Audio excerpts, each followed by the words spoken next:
ರಾಹುಲ್ ಗಾಂಧಿ ಅವರು ಆರೋಪ ಮಾಡಿದ್ರು ಸರ್, ಅದೆಲ್ಲ ಸುಳ್ಳು ಅಂತ ಹೇಳಿ ಬಿಜೆಪಿ ಅವರು ಫ್ಯಾಕ್ಟ್ ಚೆಕ್ ಮಾಡ್ತಿರುವಂಥದ್ದು ಸರ್. ಫ್ಯಾಕ್ಟ್ ಚೆಕ್ ಮಾಡಿ BJP ಯಾಕೆ ಫ್ಯಾಕ್ಟ್ ಚೆಕ್ ಮಾಡಬೇಕು? ಎಲೆಕ್ಷನ್ ಕಮಿಷನ್ಗೆ ಈಗ ಸ್ಪಷ್ಟವಾದಂಥ ಮಾಹಿತಿ ನಾವು ಕೊಟ್ಟಿದ್ದೀವಿ, ಫ್ಯಾಕ್ಟ್ ಎಲ್ಲ ಚೆಕ್ ಮಾಡೇ ಕೊಟ್ಟಿದ್ದೀವಿ. BJP ಅವ್ರು ಏನು ಫ್ಯಾಕ್ಟ್ ಚೆಕ್ ಮಾಡ್ತಾರೋ ನನಗೆ ಗೊತ್ತಿಲ್ಲ, ಆಯಿತಾ?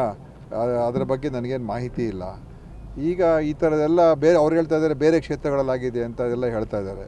ಹಾಗಂತ ಹೇಳಿದ್ರೆ ಎಲೆಕ್ಷನ್ ಕಮಿಷನ್ ವೈಫಲ್ಯ ಅಲ್ಲೇ ಗೊತ್ತಾಗ್ತಾ ಇದೆಯಲ್ಲ. ಈ ಥರ ಮತದಾರರ ಪಟ್ಟಿಯಲ್ಲಿ ಇಷ್ಟೊಂದು ಬೇರೆ ಬೇರೆ ಕಡೆ ಕೂಡ ಆಗಿದೆ ಅಂತ ಅವ್ರು ಹೇಳಿದ ಮೇಲೆ ಎಲ್ಲಿ ಯಾವ ಕ್ಷೇತ್ರದಲ್ಲಿ ಏನೇನಾಗಿದೆ ಅದನ್ನು ಕೂಡ ನೋಡಬೇಕಾಗ್ತದಲ್ಲ ಸರ್. ಬಿಹಾರದಲ್ಲಿ ಏನು ಮತದಾರ ಪಟ್ಟಿ ಪರೀಕ್ಷೆಯನ್ನು ಮಾಡಿ ನಿನ್ನೆ EC ಅವ್ರು ಬಿಟ್ಟಿದ್ದಾರೆ ಸರ್, ಅದರಲ್ಲಿ ಯಾವುದೇ ರೀತಿ ಆ ರೀತಿ ಆಗಿಲ್ಲ ಅಂತ ಹೇಳಿ ಸರ್. ನೋಡಿ, ಬಿಹಾರ ಬಗ್ಗೆ ಈಗಾಗಲೇ ಅದು ದೊಡ್ಡ ಚುನಾವಣೆ ಹತ್ತಿರದಲ್ಲಿದ್ದಾಗ ಅವರು ದೊಡ್ಡ ಪ್ರಮಾಣದಲ್ಲಿ ಸುಮಾರು 60-70 ಲಕ್ಷ ಮತದಾರರನ್ನು ಪಟ್ಟಿಯಿಂದ ಹೆಸರು ತೆಗಿತಾ ಇದ್ದಾರೆ.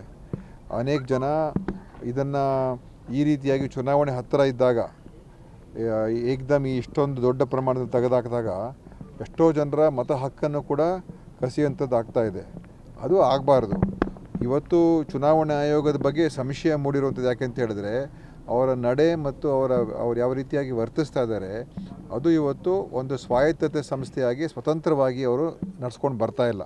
ಎಲ್ಲ ವಿಚಾರದಲ್ಲೂ ಕೂಡ ಚುನಾವಣೆಯ ಸಂದರ್ಭದಲ್ಲಿ ಆಗುವಂಥ ಪ್ರಕ್ರಿಯೆಗಳಿರ್ಬೋದು, ಚುನಾವಣೆಯ ದಿನಾಂಕ ನಿಗದಿ ಮಾಡೋದಿರ್ಬೋದು, ಚುನಾವಣೆ ಸಂದರ್ಭಗಳಲ್ಲಿ ನೀತಿ ಸಂಹಿತೆ ಉಲ್ಲಂಘನೆ ಆದಾಗ ಅದು ವಿರೋಧ ಪಕ್ಷದವ್ರ ಮೇಲೇ ಬೇರೆ ಥರ ಕ್ರಮ, BJP ಅವ್ರ ಮೇಲೆ ಏನು ಕ್ರಮನೇ ತೊಗೊಳ್ಳೋದಿಲ್ಲ. ಈ ಥರ ಎಲ್ಲ ಮಾಡ್ಕೊಂಡು ಬಂದಿದ್ದಾರೆ. ಮತ್ತು ಸಾಕಷ್ಟು ವಿಷಯಗಳ ಬಗ್ಗೆ ಈಗ ನಾವು ಮಾತಾಡ್ಕೊಂಡು ಬಂದಿದ್ದೀವಿ. ಚುನಾವಣಾ ಆಯೋಗ ಪಾರದರ್ಶಕವಾಗಿ ನಡ್ಕೋಬೇಕು.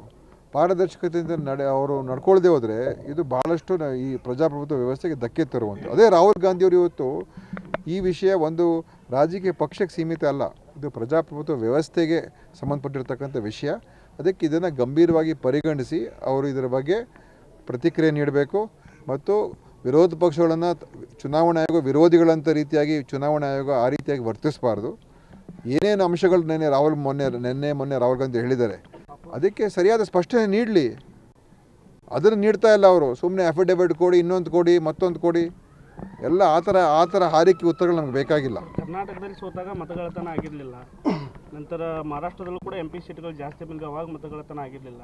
ಇವಾಗ ಯಾಕೆ ರಾಹುಲ್ ಗಾಂಧಿ ಅವ್ರಿಗೆ ನೋಡಿ, ಈಗ ನಾವು ಸುಮ್ಮನೆ ಏನು ಮಾಹಿತಿ ಇಲ್ಲದೇ ಮಾತಾಡ್ತಾ ಇಲ್ಲ. ಸ್ಪಷ್ಟ ಮಾಹಿತಿಯನ್ನು ತಗೊಂಡು ಅದರಲ್ಲೂ ಕೂಡ 6 ತಿಂಗಳು 7-8 ತಿಂಗಳು ಅದರ ಬಗ್ಗೆ ಅಷ್ಟು ಸುಲಭ ಇಲ್ಲ. ಅದನ್ನು ಮಾಡಿ ಎಲ್ಲ ಡೇಟಾವನ್ನು ಮಾಹಿತಿಗಳನ್ನು ರಾಹುಲ್ ಗಾಂಧಿಯವರು ಸ್ಪಷ್ಟವಾಗಿ ಮುಂದೆ ಇಟ್ಟಿದ್ದಾರೆ. 1 ಲಕ್ಷ ಮತದಾರರು ಯಾರು, ಅದರಲ್ಲಿ ಆಗಿರುವಂಥ ಅವ್ಯವಹಾರ ಏನು ಅಂತ ಸ್ಪಷ್ಟವಾಗಿ ನಿಮ್ಮ ಮುಂದೆ ಇಟ್ಟಿದ್ದಾರೆ. ಅದಕ್ಕೆ ಉತ್ತರ ಕೊಡಲಿ. ಸುಮ್ಮನೆ ನೀವು ಬೇರೆ ಬೇರೆದೆಲ್ಲ ಕೇಳ್ಕೊಂಡು ಕೂತ್ಕೊಂಡ್ರೆ